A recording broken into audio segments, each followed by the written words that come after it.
हमारे लिए इतने ही इम्पोर्टेंट हैं जितने कि किसी सब्जेक्ट में वो टॉपिक इम्पोर्टेंट है। फॉर एग्जांपल फ्लूइड मैकेनिक्स में फ्लूइड इम्पोर्टेंट है। तो डायमेंशन और यूनिट्स का अगर आपको नहीं पता तो ना तो आप इक्वेशन डेवलप कर सकेंगे फ्यूचर में, और ना ही आपको पता चल सकेगा कि हमारी जो इक्वेशन गिवन इक्वेशन है वो क्या करेक्ट है या नहीं है। इसको आप इस तरह से अंडरस्टैंड करें, अगर आप लिखें 4 एप्पल्स प्लस 3 ऑरेंजेस, इसको अगर आप इक्वेशन फॉर्म में लिखेंगे तो आप क्या लिखेंगे? आप ना तो 7 एप्पल्स लिख सकते हैं, ना ही आप ये नहीं लिख सकते, आप ना तो 7 ऑरेंजेस लिख सकते हैं, ना ही आप 3 ऑरेंजेस लिख सकते हैं। यानी कि ऐसी हमारे पास इक्वेशन जिसमें कंसिस्टेंसी ना हो, उसको हम इक्वेशन फॉर्म में नहीं लिख सकते। इसके बरक्स अगर हम लिखें 4 एप्पल्स प्लस 3 एप्पल्स, इसकी हम इक्वेशन बना सकते हैं। यही कॉन्सेप्ट हमारे पास डायमेंशंस एंड यूनिट्स का है। अब हम अंडरस्टैंड करते हैं कि डायमेंशंस हमारे पास क्या है और यूनिट्स का क्या मतलब है। सबसे पहले हम डायमेंशंस की बात करें। Dimensions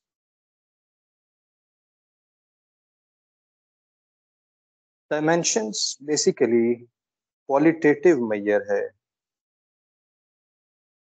qualitative qualitative measure of physical variable.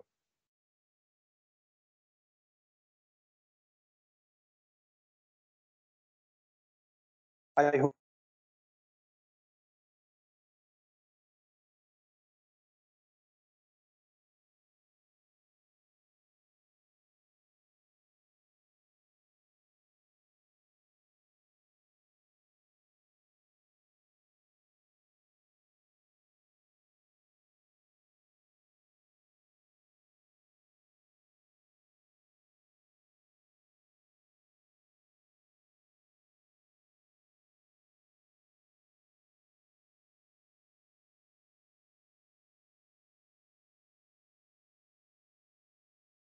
Length है, विड्थ ई लेंथ है, यानी हर एक के लिए हम लेंथ यूज कर रहे हैं, यानी कि ये क्वालिटी है। ये क्वालिटी है, क्वांटिटी को हम डिस्कस नहीं करते। तो ये हमारे पास क्वालिटेटिव मेजर कहलाता है। तो डायमेंशंस का ताल्लुक क्वालिटेटिव मेजर से होता है, और आम तौर पे डायमेंशंस को ऐसे लिखा जाता है या ऐसे लिखा जाता है। जैसे अगर आप किलोग्राम लिखेंगे, किलोग्राम के लिए हम लिखेंगे मैस, से लिखते हैं करली ब्रेसेस में या स्क्वायर ब्रैकेट्स में। ये हमारे पास इस तरह से इसकी क्वालिटी को लिखा जाता है। क्वालिटेटिव मेजर जानना बहुत ज़रूरी है। डायमेंशंस बहुत इंपॉर्टेंट हैं यूनिट्स की निस्बत। इसकी मैं आपको मिसाल देता हूँ। देखें, अगर आपको पता है कि आप मैस मेजर कर रहे हैं, किलोग्राम होगा या ग्राम होगा। अब यूनिट्स हमारे मुख्तलिफ लिखे गए हैं। आप कह सकते हैं 2 किलोग्राम या 10 ग्राम, लेकिन अगर इसकी आप डायमेंशन देखेंगे तो डायमेंशंस इसके मैस होंगे, यानी कि ग्राम के लिए भी मैस, किलोग्राम के लिए भी मैस। इसलिए फ्लूइड मैकेनिक्स में याद रखिए, हमारे लिए डायमेंशंस ज़्यादा इम्पोर्टेंट हैं, या आप ये कह सकें कि हमारे लिए जो डायमेंशंस हैं उससे इक्वेशन को देखा जाता है कि क्या इक्वेशन ठीक है या नहीं। किसी इक्वेशन में हर टर्म की डायमेंशन एक जैसी होनी चाहिए। इस पे अभी हम मजीद बात भी कर रहे होंगे। तो डायमेंशंस आपने याद रखने हैं, डायमेंशंस इंपॉर्टेंट हैं। यहाँ पर अगर आप देखें, जैसे हाइट विड्थ है, अगर इसको डिस्प्लेसमेंट भी कह दें फिर भी ये लेंथ ही रहेगा। और विड्थ लेंथ वगैरह ये हमारे पास सब लेंथ होंगे। यूनिट्स क्या होते हैं? यूनिट्स हमारे पास क्या होते हैं? इक्वेशन जब वेरीफाई करनी हो कि इक्वेशन ठीक है या नहीं ठीक, तो हम डायमेंशंस यूज करते हैं। यूनिट्स इसलिए इम्पोर्टेंट हैं क्योंकि अगर आपने न्यूमेरिकल प्रॉब्लम सॉल्व करना है तो उसके लिए आपको इक्वेशन तो आपने वेरीफाई कर ली कि इक्वेशन ठीक है, लेकिन अगर आपने यूनिट्स पे तवज्जो ना दी तो आपका प्रॉब्लम गलत हो सकता है अगर आपने मुख्तलिफ यूनिट्स यूज किए। तो यूनिट क्या होता है? Unit is units measure quantitative, या इसको हम ऐसे लिख सकते हैं, quantitative measure of quantitative measure of physical variable।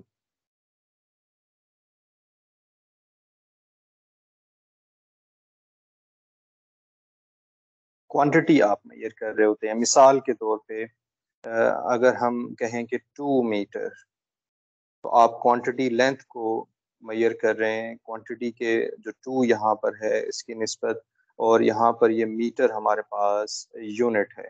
इसकी अगर हम डायमेंशन लिखेंगे तो 2 इम्पोर्टेंट नहीं होगा, इसके लिए हमारे पास सिर्फ हमें लेंथ लिखना होगा।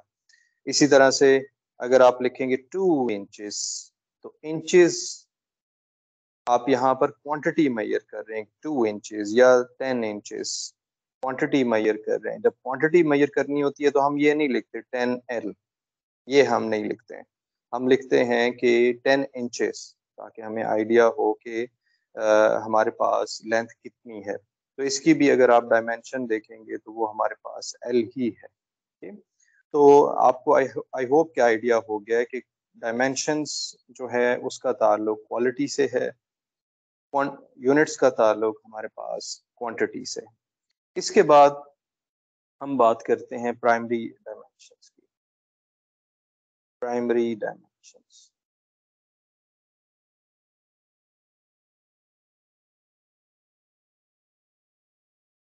प्राइमरी डायमेंशंस हमारे पास कुछ डायमेंशंस ऐसी हैं जिससे बाकी सब फिजिक्स की और मैथ की डायमेंशंस बन रही हैं। ठीक? इसमें प्राइमरी डायमेंशंस में जो पहली डायमेंशन है जो कि हम यूज करेंगे वो हमारे पास है मैस। अब आपने किसी भी यूनिट सिस्टम में मैस अगर मेजर करना है तो आप, या आपने कोई इक्वेशन देखनी है तो उसको आप उसमें मैस होगा, हमारे पास नंबर 2 उसमें लेंथ होगा, ये प्राइमरी डायमेंशन है, मैस लेंथ। नंबर 3 टाइम होगा। इन तमाम तमाम वेरिएबल से आप की जो इक्वेशन है उसको आप देख सकते हैं, या आप उसकी सेकेंडरी डायमेंशन निकाल सकते हैं। नंबर 4 प्रेशर है, और नंबर 5 हमारे पास करंट। ये आमतौर पे प्राइमरी डायमेंशंस कहलाते हैं। इसके लिए डायमेंशंस हम क्या यूज करते हैं?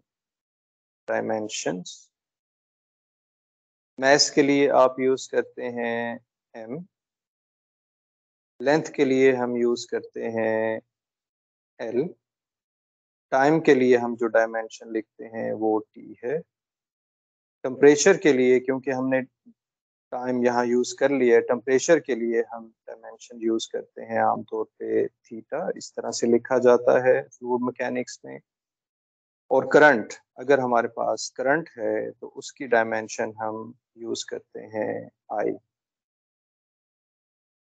मैं इसको दूसरे तरीके से भी लिख दूं, हम इसको ऐसे भी लिख सकते हैं। अगर आप FM वाइट की बुक देखें तो उसने डायमेंशन जो है वो करली ब्रेसेस में लिखे हुए हैं, और L,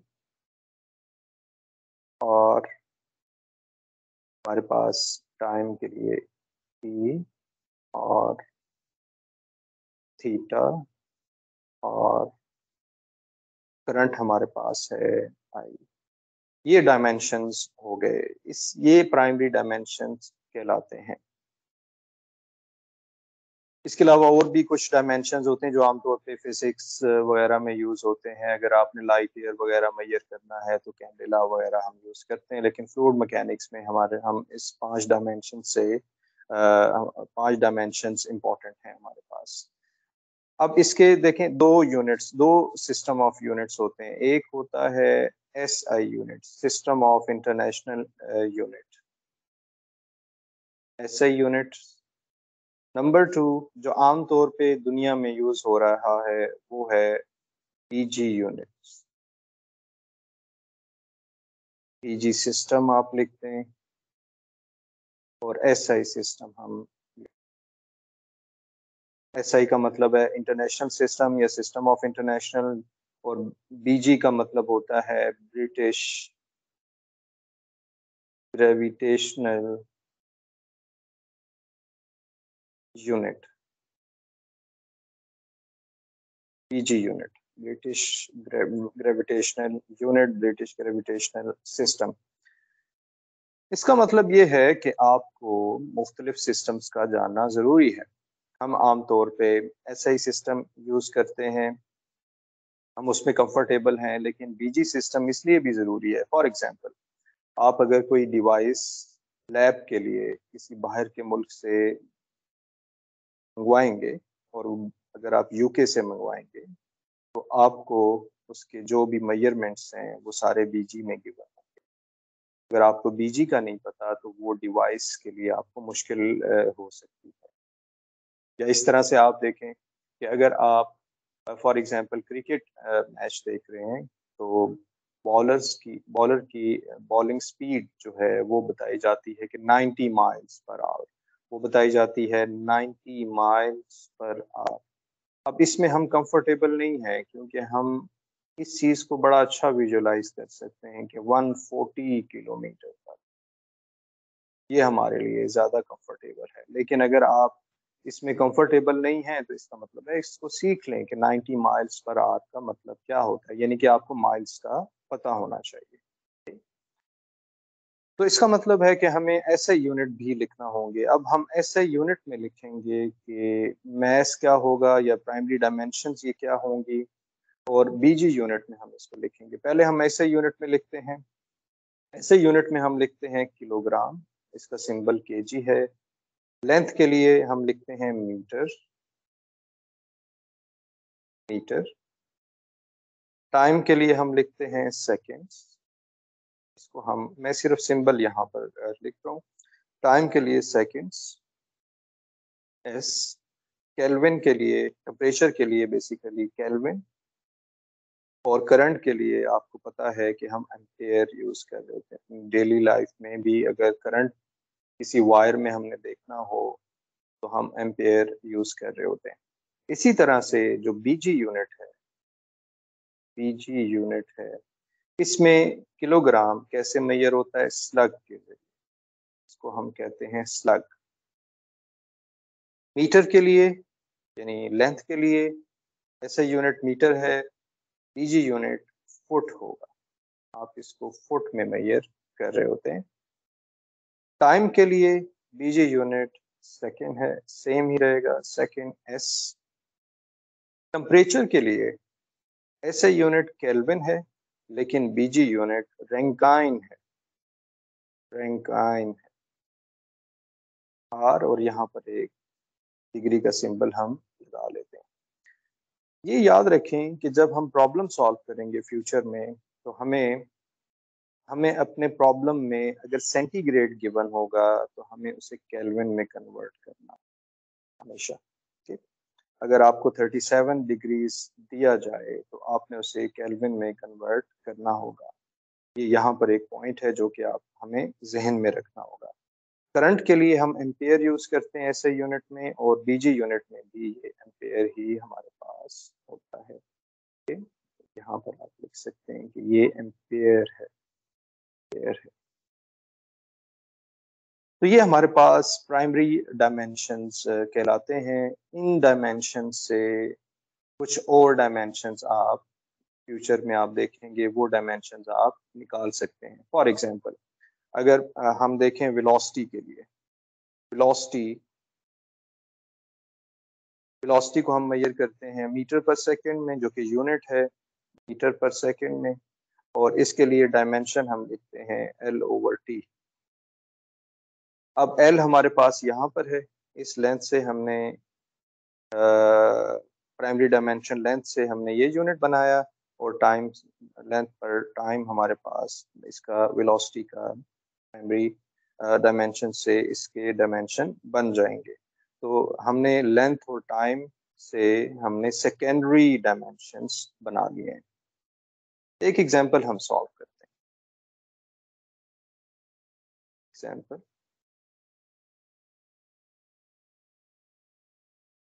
find the dimension of find the dimensions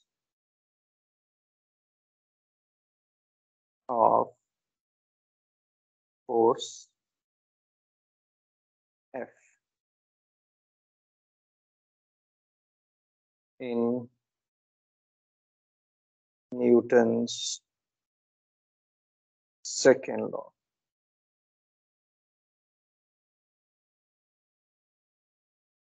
equation, Newton second law की इक्वेशन है F is equal to ma। मैं m यहाँ पर मैस है, मैस के लिए हमारे पास डायमेंशन है m, और एक्सेलरेशन के लिए डायमेंशन है लेंथ t-2, और हम यहाँ इसको लिख सकते हैं ml t-2, और ये हमारे पास 1 न्यूटन के इक्वल होगा। ये हमारे पास, आप 1 ना लिखिए, आप सिर्फ न्यूटन लिखेंगे तो ये हमारे पास न्यूटन के इक्वल होगा। अब फोर्स की डायमेंशन से हमने कौन सी प्राइमरी डायमेंशन यूज किए हैं? हमने मास यूज किया है, हमने लेंथ यूज किया है, हमने टाइम यूज किया है। ये सारे प्राइमरी डायमेंशन हमारे पास थे, जिसकी वजह से हमने न्यूटन बनाया। एक चीज मैं आपको बता दूं कि जब आप लिखेंगे 2 न्यूटन, Q न्यूटन ऐसे लिखेंगे, 2N अगर लिखेंगे ये तो ठीक है, लेकिन 2 न्यूटन आपने नहीं लिखना, आपने इसको लिखना है स्मॉल लेटर से, 2 न्यूटन्स। ओके, ये हमारे पास इंपॉर्टेंट है कि आपने जब, क्योंकि ये यूनिट है, ये नाम नहीं है, नाम पे रखा गया है, लेकिन आप इसे स्मॉल लेटर में लिखते होंगे। 2 न्यूटन आप इस तरह से लिखते हैं। जो नेम पे अगर कोई डायमेंशन है तो आप उसे, या यूनिट है, डायमेंशन है, तो वो हमारे पास इस तरह 2n नहीं लिखना, आपने 2n लिखना है। लेकिन जब 2 मीटर लिखेंगे तो वो स्मॉल आप लिखते हैं। लेकिन नाम पे जब कोई चीज़ है तो वो हमारे पास कैपिटल लेटर में लिखी जाएगी। तो सेकेंडरी डायमेंशन, फॉर एग्जांपल मैं आपके सामने लिख लेता हूँ। सेकेंडरी डायमेंशंस कौन कौन सी हो सकती हैं? Secondary dimensions, well known secondary dimensions, SI unit, PG unit। For example area, अगर हमें एरिया फाइंड करना हो, एरिया के लिए हम डायमेंशन यूज करते हैं L²। SI यूनिट हमारे पास होगा मीटर स्क्वायर, PG यूनिट होगा फीट स्क्वायर, या स्क्वायर फुट भी इसे कह सकते हैं आप। वॉल्यूम, वॉल्यूम के लिए L³। SI यूनिट इसके होंगे मीटर क्यूब, और इसको हम लिख रहे होंगे फीट क्यूब। सेकेंडरी डायमेंशंस में वेलोसिटी, अभी हमने देखा था वेलोसिटी L_T-1, ये होगा मीटर S-1, यहाँ पर हम लिखेंगे फीट S-1। बीजी यूनिट से भी आप कंफर्टेबल हो जाइए। एक्सेलरेशन के लिए,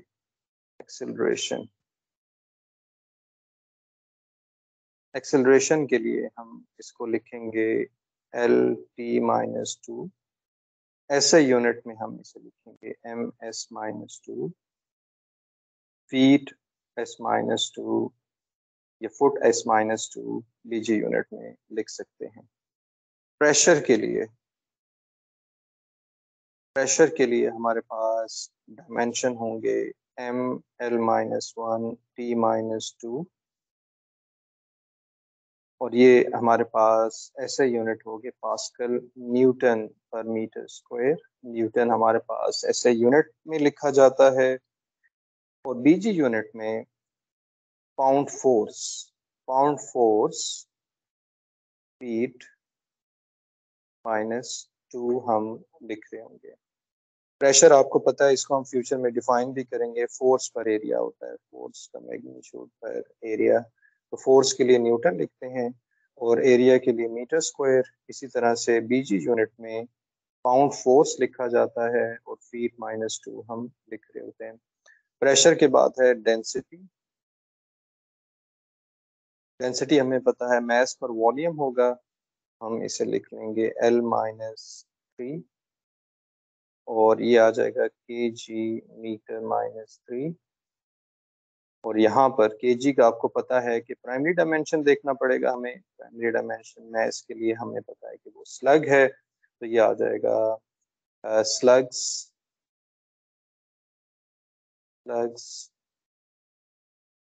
फीट -3। इसी तरह से विस्कोसिटी हमारे पास है। चले हम लिख लेते हैं, ये अभी आपको शायद विस्कोसिटी का अंदाज़ा ना हो कि ये कैसे डिफाइन होती है, तब आप डायमेंशन निकाल सकेंगे, लेकिन हम इसे यहाँ भी लिख लेते हैं ML-1 T-1 kg metre -1 S-1 और यहाँ आ जाएगा स्लग्स फीट -1 या फुट -1 S-1 और स्पेसिफिक हीट